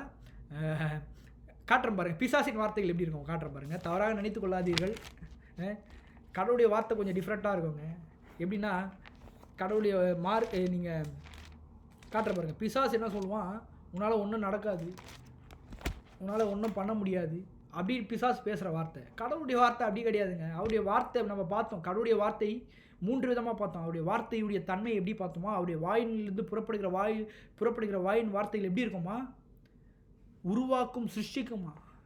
யோசிச்சு பாருங்கள், சிருஷ்டிக்கும் உருவாக்கும் தன்மை கொண்டது அவருடைய வாயிலிருந்து புறப்படுகிற வார்த்தை. அந்த வார்த்தையை உங்கள் வாயில் பயன்படுத்திக்கலாம்னு சொல்லியிருக்காரு. அவர் என்ன சொன்னாரோ அதே நீங்கள் எடுத்து பேசலாமா? அது எப்படி பிரதர் பேசலாங்க? அப்பேற்பட்ட அதிகாரத்தை இயேசு கிறிஸ்து மூலமாக நாம் பெற்றிருக்கோம். இன்றைக்கு நான் சொல்லுகிறேன், நீங்களும் உருவாக்க முடியும். என்ன பிரதர் சொல்கிறீங்க, என்னால் உருவாக்க முடியுமா? ஆமாம், நிச்சயம் உருவாக்க முடியும். அது எப்படி பிரதர்? ஆமாம், இன்றைக்கு உங்கள் வீட்டில் நீங்கள் ரொம்ப பேட் சிச்சுவேஷனில் ஃபீல் பண்ணுறீங்களா? எங்கள் வீட்டில் ஒன்றுமே இல்லை பிரதர், என்ன பண்ணுறதுனே புரியல, ரொம்ப சிச்சுவேஷன் ரொம்ப பேடாக இருக்குது அப்படின்னு யோசிச்சுட்டு இருக்கீங்களா? உருவாக்கலாம். எப்படி உருவாக்கலாம்? கடவுளுடைய வார்த்தையை சொல்லுங்கள். என்ன? இந்த வீட்டிற்கு ஆண்டவராக இயேசு கிறிஸ்து தலைவராக இருக்கிறார். சொல்லலாம், வாயத்தொண்டு சொல்லலாம், அவர் எங்களுடைய நல்ல மெய்ப்பன். வசனம் சொல்லுது என்னவா, கர்த்தரின் மெய்ப்பராய் இருக்கிறார், நான் தாழ்ச்சி அடையேன், அவர் என்னை புல்லுள்ள இடங்களில் மேய்த்து அமர்ந்து தண்ணீரண்டையிலே எங்களை கொண்டு போய் விடுவார். எங்கள் குடும்பத்தை வாயத்தொண்டு சொல்லலாம். அவருடைய வார்த்தைங்க, அவருடைய வார்த்தையை நம்மளுக்கு கொடுத்துருக்காரு. தாராளமாக வாயத்திறந்து சொல்லலாம். இந்த உங்கள் வீட்டில் தாராளமாக சொல்லலாங்க. வாயத்திறந்து உருவாக்குகிற வார்த்தைகள் இதெல்லாம். அழிக்கிற வார்த்தை எப்படி தெரியுமா இருக்கும்? எங்கள் வீட்டில் ஒன்றுமே இல்லை, நீங்கள் சொல்லலாம், ஒன்றுமே இல்லைன்னா ஒன்றுமே இல்லை தானே பிரதர் சொல்ல முடியும். இல்லை, கடவுள் அப்படி சொல்ல வரல. இல்லாதவர்களை இருக்கிற போல அழைக்கிற தேவன்னு பைபிள் சொல்லுது. இல்லாதவர்களே இருக்கிற போல தான் அழைப்பாராமா. அவர் வாயின் வார்த்தை அப்படி தான் இருக்குமா. அவர் கூப்பிடும் போதே எப்படி கூப்பிடுவாரா, உங்களுக்கு நல்லா இருக்கிற மாதிரி தான் கூப்பிடுவார். அப்பேற்பட்ட தன்மை கொண்டு தான் அவருடைய வாயின் வார்த்தைகள். அப்போது நம்ம இன்றைக்கு இப்படி சொல்லலாம், என்ன, அவரை போலவே நம்மளுக்கு அந்த தன்மையை கொடுத்துருக்காரு. அந்த வாயில் நீங்களும் பயன்படுத்திப்பா. வா, எப்படி பயன்படுத்து? நான் என்னுடைய வாயின் வார்த்தைகளுடைய தன்மை எப்படிப்பட்டது? உருவாக்கும், சிருஷ்டிக்கும். அதே போல் வா, நீயும் என்ன பண்ணு, உங்கள் வீட்டில் என்ன பண்ணு, உட்காரு, உன் லைஃப் சக்ஸஸ்ஃபுல்லாக இல்லையா, பேசு, வாயை திறந்து பேசு. என்ன பேசணும்? என்னை பலப்படுத்துகிற கிறிஸ்துவினால் எல்லாவற்றையும் எங்களுக்கு செய்ய பலன் உண்டு, நாங்கள் அதை விசுவாசிக்கிறோம் அப்படின்னு வாயை திறந்து சொல்லணும். சொல்லி என்ன பண்ணலாம், பெற்றுக்கலாம். அன்றைக்கு ஆபிரகாம் அதை தான் பண்ணார். வாயின் வார்த்தைகள் இயேசு. அன்றைக்கு ஆபிரகாமுக்கு அப்பேற்பட்ட கிருபைகள் கிடைக்கல, ஆனால் நம்மளுக்கு இன்றைக்கி கிடைச்சிருக்கு தெரியுமா? கடவுளுடைய வாயிலிருந்து புறப்படுகிற அந்த வார்த்தைகளை நம்ம எடுத்து நம்ம வாயில் வச்சு பேசுகிற அளவுக்கு நம்மளுக்கு தேவன் அதிகாரம் கொடுத்துருக்காருன்னா எப்பேற்பட்ட ஜனம் பாருங்கள் நம்ம. அது மட்டும் இல்லாமல் என்னவா, அவர் சொன்னதை அப்படியே செய்யுமா அந்த வார்த்தை. அது எப்படி பிரதர்? அதை நீங்களும் பண்ணலாம். எப்படி பிரதர் பண்ணலாம்? நிச்சயமாக பண்ணலாம். சுகம் வேணும்னு எதிர்பார்த்துட்ருக்கீங்களா? சுகம் வேணும், பொருளாதார ரீதியில் நம்ம முன்னேறணும், அதெல்லாம் எதிர்பார்க்குறோமா? அதை சொன்னது எப்படி பிரதர் நடக்கும்? நிச்சயமாக நடக்கும். எப்படி பிரதர் நடக்கும்னா, நீங்கள் வாயை திறந்து சொல்லணும். வாயை திறந்து என்ன பிரதர் சொல்லணும்? கடவுளே எனக்கு ஒன்றும் இல்லைன்னு சொல்லணுமா? இல்லைங்க, அவருடைய வாயின் வார்த்தைகள் நம்மளுக்காக எழுதப்பட்டிருக்கு. அதை எடுத்து என்ன பண்ணணும்? வாயில் சொல்லணும். எப்படி சொல்லணும்? பைபிள் சொல்லுது பாருங்கள். வசனம் சொல்லுகிறது, அவன் நீர்க்கால்களில் ஓரமாய் நடப்பட்டு தன் காலத்தில் தன் கனியை தந்து இலையுதிராது இருக்கிற மரத்தை போல் இருப்பான், அவன் செய்வதெல்லாம் வாய்க்கும். கடவுள் சொல்லியிருக்காருங்க அந்த வார்த்தை. நீ நீர்க்கால்கள் ஓரமாக நடப்பட்டு தன் காலத்தில் தன் கனியை தந்து இலையுதிராது இருக்கிற மரத்தை போல் நீயும் உன் குடும்பமும் இருப்பீங்க அப்படின்றார். இதுதான் அவருடைய வார்த்தை. இந்த வார்த்தை நீங்கள் சொல்ல தான் என்ன ஆகும்? அவருடைய வாயின் வார்த்தை நம்ம பார்த்துருக்கோம். கடவுளுடைய வாயின் வார்த்தைக்கு எவ்வளோ பவர்னு பார்த்துட்ருக்கோம். சொன்னால் அப்படியே நடக்கும்னு சொல்லப்படுது. அப்போ அவர் பேசின அந்த வார்த்தையை எடுத்து நீங்கள் பேசினாலே போதும், லைஃப் நல்லாயிடும். எத்தனை பேர் விசுவாசிக்கிறீங்க? இன்றைக்கு நான் ஒரு முடிவு பண்ணி வச்சிட்டேன் என் லைஃப்பில். என்ன, என் லைஃப்பில் நான் ஒன்று முடிவு பண்ணி வச்சிட்டேன். எப்பேற்பட்ட சிச்சுவேஷன் வந்தாலும் அதுக்கு அது ஒரு வசனத்தை ரெடி பண்ணி வச்சுக்கலான் இருக்கேன். அதுக்கு ஒரு வசனம் ரெடி பண்ணிக்கலான் இருக்கேன். சுகம் வேணுமா? வசனம் தெளிவாக சொல்லப்படுது. என்ன, அவருடைய தழும்புகளால் நான் சுகமானேன், இயேசு கிறிஸ்துவின் நோய்கள் எல்லாம் குணமாக்கும் பரிகாரி என்று அவர் சொல்லியிருக்கிறார். அவர் என்னுடைய அப்பத்தின் தண்ணீரையும் ஆசீர்வதித்து வியாதியை நொட்டி நீக்கி இருக்கிறார் அப்படின்னு சொல்லப்படுது. அது அவர் சொன்ன வார்த்தை. அந்த சொன்ன வார்த்தையை நான் எடுத்து சொன்னால் போதும். ஏன்? அப்பேற்பட்ட வல்லமை கொண்டது அவருடைய வார்த்தை. அதே போல் பொருளாதார ரீதியில் ரொம்ப கஷ்டமாக இருக்கா நம்ம லைஃப்பில்?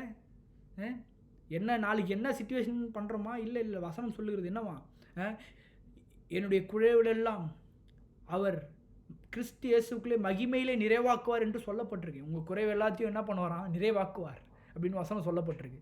அதை நான் விசுவாசிக்கிறேன் அப்படின்னு சொல்லணும். அப்போ அவர் சொன்ன வார்த்தைகளை நீ எடுத்து சொல்லும் போது நமக்கு எப்படி இருக்கும்? பூஸ்டாக இருக்கும். எத்தனை பேர் விசுவாசிக்கிறீங்க? அப்போ கடவுளுடைய வார்த்தையின் தன்மை என்ன? 3 தன்மையை பார்த்தோம். 1, அவருடைய வார்த்தை உருவாக்கும், சிருஷ்டிக்கும். இன்றைக்கு நான் சொல்லுகிறேன், அந்த வார்த்தைகளை நீங்களும் எடுத்து பயன்படுத்தலாம். அப்பேற்பட்ட அதிகாரம் உங்களுக்கும் எனக்கு கொடுத்துருக்கார் கடவுள். வீட்டில் ஒன்றும் இல்லையா? லைஃப்பில் ஒன்றும் இல்லையா? லைஃபே தொலைச்சிட்டிங்களா? இல்லை. அவருடைய வார்த்தை சிருஷ்டிக்கும், புது லைஃப்பை உங்களுக்கு உண்டாக்கும். எப்படி பிரதர் நான் புது லைஃபை என்னுடைய வாழ்க்கையை என் குடும்பத்தில் எப்படி பிரதர் நான் உண்டாக்குது? வாயை திறந்து சொல்லுங்கள், அறிக்கை பண்ணுங்கள். என்ன? எங்கள் பிள்ளைகள் கர்த்தரால் போதிக்கப்பட்டிருப்பார்கள். நாங்கள் வேதம் சொல்லுகிறபடியே என்னவா? கர்த்தரின் ஆசீர்வாதமே ஐஸ்வர்யத்தை தரும், அதனோடு கூட எங்கள் குடும்பத்தில் வேதனையை கூட்டார் அப்படின்னு சொல்லுங்கள் வாயை திறந்து. அவர் சொல்லியிருக்காருங்க அந்த வார்த்தை, நான் சொல்லலை. நானும் சொல்ல, நீங்களும் சொல்ல. அவர் வாயிலிருந்து வந்த வார்த்தை நீங்கள் ஜஸ்ட் எடுத்து சொன்னால் போதும். எப்பேற்பட்ட தேவன் பாருங்கள். அது மட்டும் இல்லாமல் அவர் சொன்ன அவருடைய வார்த்தைகள் என்னவா? அவர் சொன்னதை அப்படியே செய்யுமா? அப்பேற்பட்ட தன்மை கொண்டு தான் அவருடைய வார்த்தை. இன்றைக்கு நான் சொல்லுகிறேன், நீங்கள் சொன்னாலும் அப்படியே செய்யும். எப்படி? நீங்கள் என்னத்தை சொல்லணும்? கடவுளுடைய வார்த்தை எடுத்து சொல்லுங்கள். எங்கள் குடும்பம் சுகமாக இருக்கும், எங்கள் குடும்பம் நன்றாக இருப்போம். அவருடைய வார்த்தை சொல்லியிருக்கிறது. அவருடைய வார்த்தை எங்களுக்கு ஜீவனாக இருக்கிறது, எங்களுக்கு மருந்தாக இருக்கிறது, உடலுக்கெல்லாம் ஆரோக்கியமாக இருக்குது என்று வேதம் சொல்லுது. அதை நீங்கள் சொல்லுங்கள், வாயை திறந்து சொல்லணும். ரொம்ப முக்கியம். இன்றைக்கி கிறிஸ்தவங்கிட்ட இருக்கிற பெரிய பிரச்சனை என்னென்னா, இந்த வார்த்தையை விட்டுறோம். உங்களுக்கு ஒன்று தெரியுமா? ஒரு சின்னதாக ஒரு உதாரணத்தை கொடுத்து நான் முடிக்கிறேன். ஆதாம் ஏவாள் என்ன பண்ணாங்க தெரியுங்களா? யாருடைய வார்த்தை எடுத்து பேசினாங்க தெரியுமா? ஆதாம் ஏவாள். நீங்கள் நல்லா பைபிளில் பாருங்கள், காட்டுறேன் பாருங்கள். ஆதாம் ஏவாளும் பிசாசின்னு சொன்ன வார்த்தைகளை கேட்டு அப்படியே செஞ்சாங்க, அப்படியே பேசினாங்க. கடவுள் சொன்ன வார்த்தையை அப்படியே கேட்காம அப்படியே விட்டாங்க. என்ன பிரதர் சொல்கிறீங்க? ஆமாங்க, வசனம் சொல்லுது பாருங்கள். நீங்கள் சாகாதபடிக்கு அதை புசிக்கவும் தொடவும் வேண்டாம் என்று சொன்னார் என்றால், இவ பேசுகிறா, இவ இஷ்டத்துக்கு பேசுகிறா இவங்க. அது மட்டும் இல்லாமல் என்னவா, அப்போது மறுபடியும் என்ன பண்ணிட்டாங்க பாருங்கள். அப்பொழுது சர்ப்பம் ஸ்திரீயை நோக்கி, நீங்கள் சாகவே சாவில்லை. வார்த்தை எப்படி இருக்குது பாருங்கள். ஆனால் கடவுள் சொல்கிறார், எப்பா நீ சொட்டா செத்துருவப்பா அப்படின்றாரு. கடவுளுடைய வார்த்தையை கவனிக்கணும். அவர் என்ன சொல்லியிருக்காரு, அந்த வார்த்தை எனக்கு என்னெல்லாம் பண்ணும் அப்படின்னு சொல்லி கவனிக்கணும். இன்றைக்கு கிறிஸ்தவத்தில் இருக்கிற பெரிய பிரச்சனை என்னென்னா, வசனம் சொல்லுது, அந்த வசனத்தை மறந்துடுறோம். மரணமும் ஜீவனும் நாவின் அதிகாரத்தில் இருக்குன்றதை மறந்துடுறோம். கிறிஸ்தவ ஜீவனமே வாயின் வார்த்தைகளில் தாங்க உருவாகிருக்கு. நல்லா புரிஞ்சுக்கணும். அவர் வாயில் நல்லா புரிஞ்சு என்ன, அவர் வாயிலிருந்து புறப்பட்ட அந்த வார்த்தைகளை நம்ம கவனித்து பார்த்தாலே போதும். அந்த வார்த்தையை நம்ம பயன்படுத்திக்கலாம். அப்போது இன்றைக்கு நான் சொல்லுகிறேன், மரணமும் ஜீவனும் நம்மக்கிட்ட இருக்குது. நம்ம வாயின் வார்த்தைகளை தாங்க வச்சுருக்காரு. நீங்கள் அதை அறிக்கை பண்ணணும், ரொம்ப முக்கியம். நான் நிறைய ப்ராக்டிஸ் பண்ணிகிட்ருக்கேன் என் லைஃப்பில். ஏதாச்சும் சிச்சுவேஷன் வந்தாலும் வாயவே விட்டுற மாட்டேன். ஃபஸ்ட்டு வாயை விட்டுறக்கூடாது நம்ம லைஃப்பில். வசனம் சொல்லுது பாருங்கள், துதித்தலும் சபித்தலும் ஒரே வாயிலிருந்து புறப்படுகிறது, இப்படி இருக்க ஆகாது அப்படின்னு வசனம் சொல்லுது. ஏன்? வாயின் வார்த்தை ரொம்ப முக்கியம். என்னவா? அதில் பிரியப்படுகிறவர்கள் அது கனியை புசிப்பார்கள் வசனம் சொல்லுது. என்னவா? அந்த நாக்கில் எதை நீங்கள் பேசுகிறீங்களோ அதை கனியை தான் நீங்கள் புசிப்பீங்க. அதை தான் நீங்கள் அதில் பிரியப்படுகிறவர்கள் அது கனியை புசிப்பார்கள் என்று வசனம் சொல்லுது. அப்போது நல்லா புரிஞ்சுக்கணும். இன்றைக்கு கடவுளுடைய வார்த்தையை, அவர் வாயிலிருந்து புறப்படுகிற அந்த வார்த்தையை நமக்குள்ளே வச்சுருக்காருங்க. நம்ம எடுத்து பயன்படுத்திக்கலாம் அப்படின்னு சொல்லியிருக்காரு. எத்தனை பேர் விசுவாசிக்கிறீங்க? நீங்கள் எடுத்து பயன்படுத்த போகிறீங்களா? இன்றைக்கு நிச்சயமாக பயன்படுத்துங்க. அப்போது இன்றைக்கு நம்ம என்ன பார்த்தோம்?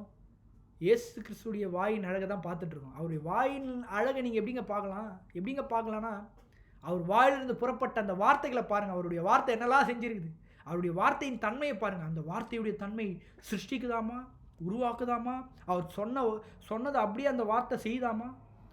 அது மட்டும் இல்லாமல் சூழ்நிலைக்கு ஏற்ப அந்த வார்த்தை பதில்களை கொடுக்குதாமா. அப்பேற்பட்ட தன்மை கொண்டு தான் அவருடைய வார்த்தை. அப்போது அவர் வார்த்தையை நீங்கள் கவனித்தாலே போதும், அவருடைய வாயிலிருந்து அவருடைய வாயின் அழகை பார்க்கலாம். நான் இயேசு கிறிஸ்துடைய அழகை பார்த்துருக்கேன், வாயின் அழகை. நீங்களும் பார்த்துருக்கீங்களா? நிச்சயமாக நீங்களும் பார்த்துருக்கீங்க. அப்போ வருகிற காலங்களில் நம்ம என்ன பார்க்கலாம்னா, அவருடைய வாயின் வார்த்தைகள்லாம் எனக்கு என்னெல்லாம் செஞ்சுருக்கு, என்ன செஞ்சுது, என்ன செஞ்சு கொண்டிருக்கு, அதை நம்ம வருகிற காலங்களில் பார்க்க போகிறோம். நான் ஒரு பாடலை போடுறேன், நீங்கள் கேளுங்க. முழுக்க இந்த பாடலை அப்படியே பாடுங்க, வாயை திறந்து. ரொம்ப முக்கியம். அவருடைய வாயின் வார்த்தைகள் என்னெல்லாம் நம்மளுக்கு பண்ணியிருக்குன்னு சொல்லி அந்த பாடல் வழியில் போட்டிருக்கு. நான் போடுகிறேன், நீங்கள் கேளுங்க. நீங்கள் பாருங்கள், அதுக்கப்புறம் நம்ம ஜெபித்து நாம் முடிப்போம். அவர் வார்த்தையா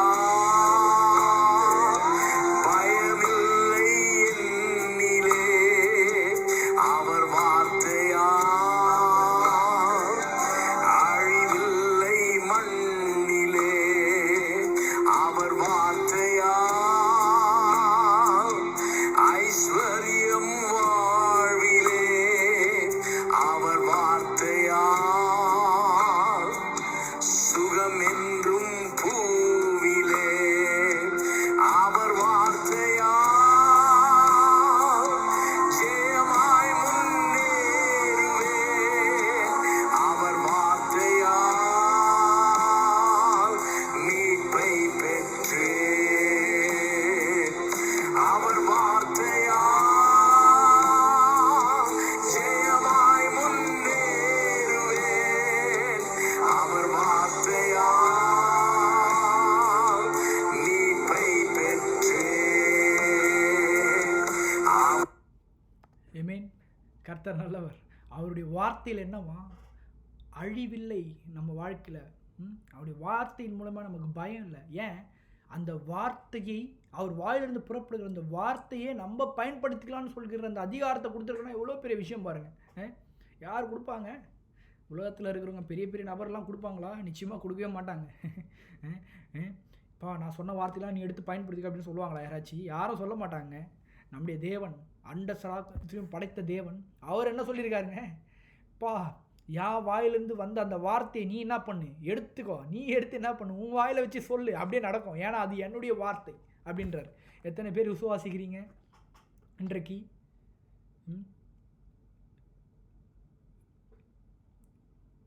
ஒன்றும் இல்லாத நேரத்தில் வாயை வச்சுக்கிட்டு என்ன பண்ணணும்? அமைதியாக இருக்கணும். இல்லைனா வாயை திறந்து சொல்லணும், இல்லை கர்த்தர் எங்களுக்கு செய்வார். சுகம் இல்லாத நேரத்தில் என்ன சொல்லணும்? சுகத்தை பற்றி சொல்லணும். சுகவீனம் பற்றி சொல்லக்கூடாது. அவ்வளோதான், போயிடுவோம் போல், ஒன்றுமே நடக்காது போல், ரொம்ப டயர்டாக இருக்குது, என்ன பண்ண போகிறோன்னு தெரில. இல்லை இல்லை இல்லை, அதெல்லாம் வேறு வார்த்தைங்க. அது கடவுள் வார்த்தையே கிடையாது. கடவுள் வார்த்தை உங்களை உருவாக்கும். கடவுள் வார்த்தை சொன்னபடியே செய்யும். அவர் வாயிலிருந்து வந்த வார்த்தைகள், அந்த வார்த்தையை தான் சொல்லணும். அதுதான் கிறிஸ்துவ ஜீவியம். அப்போது இன்றைக்கு நாம் கடவுளுடைய வாயின் அந்த அழகை பார்த்துருக்கோம். எப்படி பார்த்துருக்கோம்? இயேசு கிறிஸ்து அவருடைய வாயிலிருந்து புறப்பட்ட அந்த வார்த்தைகள் மூலமாக நாம் பார்த்துருக்கோம். நாம் ஜெபிப்போம். நாம் ஜெபித்து நாம் முடிப்போம். நல்ல பிதாவே, நம்ம நன்றியோடு கூட துதிக்கிறோம். நமது குமாரனாகிய இயேசு கிறிஸ்துவின் நாமத்தினால் வருகிறோம். தேவரீர், நீர் எவ்வளோ நல்லவர், எவ்வளோ வல்லவர் என்று நாங்கள் படிக்கிறோம் கர்த்தாவே. தேவரீர், உடைய ஜீவனுள்ள வார்த்தை சொல்கிறபடியே கர்த்தாவே, தேவரீர், உடைய வாயின் வார்த்தைகளில் எங்களுக்கு பயம் இல்லை. உடைய வாயின் வார்த்தைகள் மூலமாக எங்களுக்கு ஐஸ்வர்யமும் எங்கள் வாழ்க்கையில் கர்த்தாவை சுகமும் உண்டு பண்ணியிருக்கிறீர். கர்த்தாவை கேட்ட ஒவ்வொரு ஜனங்களுடைய குடும்பங்களிலும் தேவரீர், அந்த குடும்பங்களில் இருக்கிற எல்லாரையும் தேவரீர் நீர் சந்திப்பீராக. தேவரீர், இந்த ஜனங்கள் எனக்கென்று பிறந்தவர்கள், அவர்கள் என்னுடைய துதியை சொல்லி மகிழ்வார்கள் என்ற வார்த்தையின்படி கர்த்தாவே, தேவரீர், இந்த ஜனங்களை எனக்கென்று ஏற்படுத்தியிருக்கிறீர் என்று சொன்னவர், அவர்கள் என்னுடைய துதியை சொல்லி மகிழ்வார்கள் என்று சொன்னவர் படி கர்த்தாவே, தேவரீர், நாங்கள் உண்மையானவரை துதிக்கிறோம். தேவரீர், இப்பேற்பட்ட பாக்கியங்களையும் ஸ்லாக்கியங்களையும் எங்களுக்கு கொடுத்திருக்கிறீர். அதற்காக உமக்கு நன்றிகளையும் சோத்திரங்களும் நாங்கள் ஏறெடுக்கிறோம். வேதம் சொல்லுகிறபடி கர்த்தாவே, தேவரீர், சங்கீதம் 45ஆம் அதிகாரத்தில் தேவரீர் நீர் சொல்லியிருக்கிறீர். உங்களுடைய ஜீவனுள்ள வார்த்தை சொல்லுகிறது, எல்லா மனுபத்திற்கும் நீர் மகா சௌந்தரியம் உள்ளவர், உம்முடைய உதடுகளில் அருள் பொழிகிறது. கர்த்தாவே, உடைய வாயில் வார்த்தையிலிருந்து கிருபை பொழிகிறது என்று சொல்கிறது.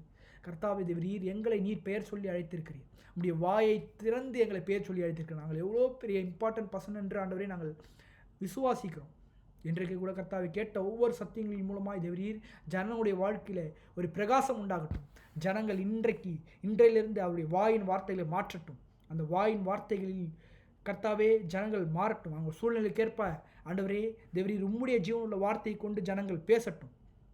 தேவரீர், இல்லாமையும் வறுமையும் இயேசு கிறிஸ்துவின் நாமத்தில் ஆண்டவரே நாங்கள் ஆண்டவரே தகர்த்தெறிகிறோம்.